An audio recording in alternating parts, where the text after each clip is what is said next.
we do it every day. We be grinding, and if you ask me, we the best. I'ma be like, yo, that's us with the crazy flow. And you gon' hear us on the radio. This is how we do every day. We be grinding, and if you wanna come and test us, I'ma be like, yo, that's us with the crazy flow. And you gon' hear us on the radio when I'm spitting all these rhymes. What's up, fellas? Happy holidays. December 27th. Your boy Coach Kenny Catfish is back putting in that work. Let's jump straight into it. If you see this guy, he's in a tray type of formation, and I'm focusing on the vertical. And he's on the other side of the field manipulating the user like I like to do. Read option. So this is part of being a coach and a user player, a Madden player, an elite Madden player. You have to make adjustments on the fly. So what we do is we go to the coaching adjustments. We go to option defense. And the way we want to defend the option is you want to go to conservative, because it looks like, and what that'll do, that'll make the ends just stand up every time and just focus on the quarterback.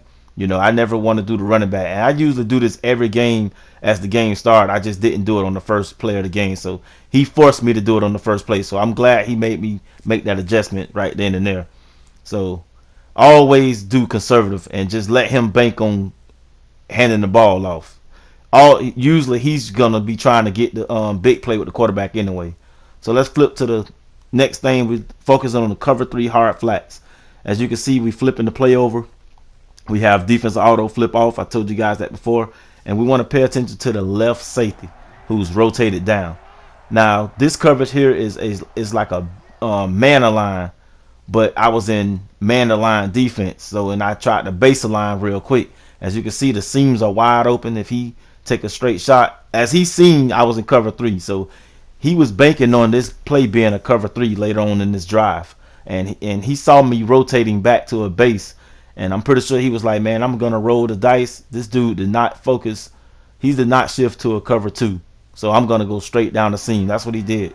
So he sent a guy in motion as a decoy to move me out the way as a user, and I went taking Sanders, and wow, Cowabunga hit me right down the seams. Like I say, as a coach, Madden player, an elite Madden player, you are going to have to make adjustments on the fly. So let's get into this part. So as you look right here, well, let's take a look at this. Auto alignment in man. Defenders will align according to their man coverage assignments. That's what you saw me doing. So initially when the play starts on defense, the safety is going to match up with somebody. The cornerbacks is going to match up with somebody. On both sides of the ball, your secondary and linebackers are going to be right in front of somebody when it's a man aligned type of front. So when you in the default, they're going to align according to their default alignment rules. That's based on like what the play is. Really, default isn't one. It's just really a base align and a man align.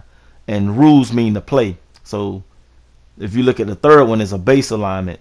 So when you do this front, they're just basically from the formation position. So if they're basically disguising themselves.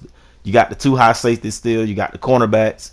They're in their specific areas based on their position, opposed to being in man and rotating down and stuff. So we're gonna get into that. So I choose base right then. So at first it was a base, and then I man aligned. So you hit the coverage audible, and then you hit right. Okay, you hit right on the D-pad. So that's base right here, and then as you can see the play, that's base, and then that's man. So you can rotate back and forwards, and that's what I did in that game. So it's nice to get 2 controllers and practice this. Get in practice mode with 2 controllers and practice base align and man align to disguise your fronts. So as you can see, I'm in base align right here, and that makes it look like a cover 2 look, or maybe a cover 4 look. Just basically a 2 high safety look. We're not gonna guess plays and stuff. And right here, this is like a man align. That's pretty much like a cover 1 look or a cover 3 look. So remember, the seams got me last time. So the cornerback on that left side, he didn't get over there. So, and that's what I like about EA. They did a good job of fixing that. That cornerback didn't get on there on time. So what I like about Madden nowadays is you control your own fate. You control your own destiny. There's no excuses out here. You have the ability to put everybody anywhere. So the best strategy win. May the best strategy win. As you can see, that's what the cover 2 looked like. So that looked like the base model of the original play I did, the cover 3 sky. So moving forward a little bit, I'm just going to pick a random play with a slot receiver over there so we can have those principles out there showing. So this is base right here. This is the base front. Remember, this is when you're disguising, pretty much. You're not in front of anybody. You're just you're basically just they're going to their areas, but they're just not in front of anybody. It's usually called a rotation. As you can see, that's base right there. That's base model. And then you can easily go to man align. So it's these small little things in a game that makes a big difference. Just a simple rotation can be the factor of a touchdown or even a inch that's given up by a defense. It's amazing.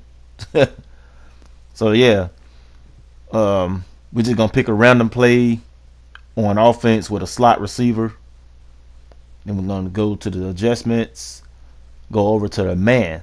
So this means when we're gonna do the same play, cover 3 sky, and this means there should be lined up in man there. So this is a man type of look, not really a man look, a man alignment, you know. And we rotate back to the base. So you pick your poise, and this is exactly what happened in that game. You know, he took the gamble. You know, he said, I don't believe this is a cover 2. I believe this safety is still rotating, and well timed, well executed, and boom shakalaka. I paid the price for that. There's a penalty for when you don't do the small things right, and I got to give him credit for that. This is a playoff game. There's no way in the world, you know, I wouldn't say I made a mistake. I would say I gambled, you know, because I don't really fool with cover 3. When I fool with cover 3, I'm usually the top safety, and I want to go rotating and stuff. So that was a mistake on my behalf. So yeah, like I say, you got to make these adjustments on the fly. So this is default right here. This is the default front. So as you can see, I'm in a zone, so it just makes them in their positions to where they're going on the play.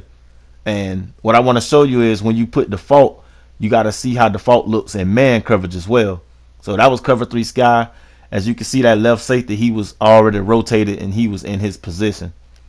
So yeah, we're just going to a random play on offense with a slot receiver.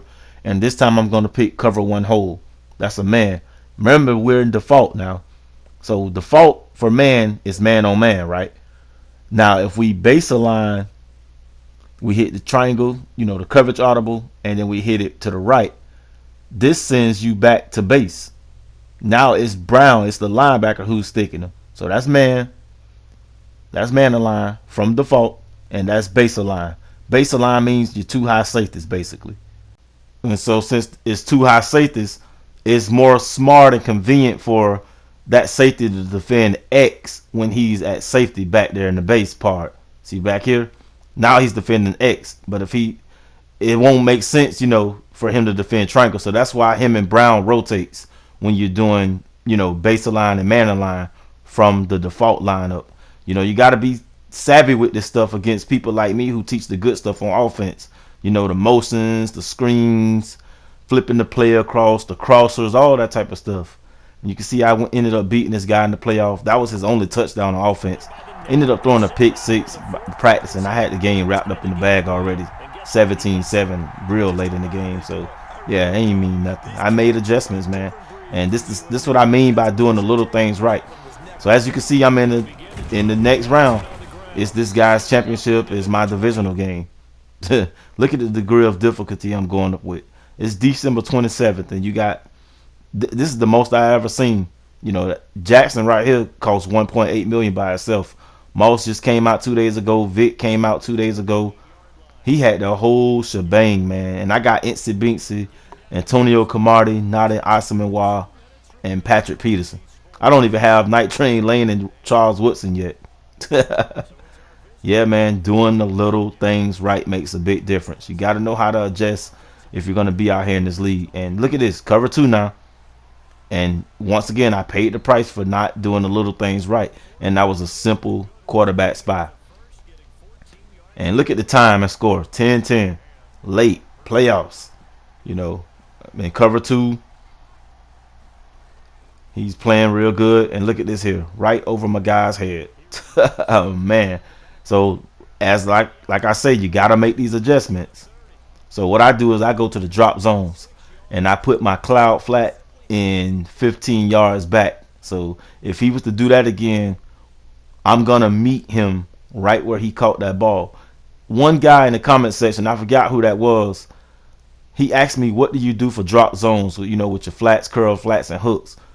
My answer is there is no specific number of what you do with your drop zones, because every user is different. Every user has different tendencies. I know a guy, he only do mesh plays. He only do short plays. He don't throw the ball nowhere down the field.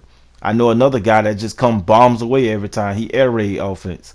So, there's a difference. And if you drop back too much, they're just going to go underneath. And a smart user will adjust on the fly. So there's no specific areas of what you do with drop zones and stuff. You just got to, adjust accordingly. So like I say, I got my DBs 15 yards back. They're dropping back. As you can see them. And I'm playing cover 2. So they did good then. That was a good call. He couldn't get nowhere. Had the quarterback spy. Everything was on the money late in the game. It kind of sucks that I had to go through that trial and error right then this late. So I'm coming out with the same thing, cover 2.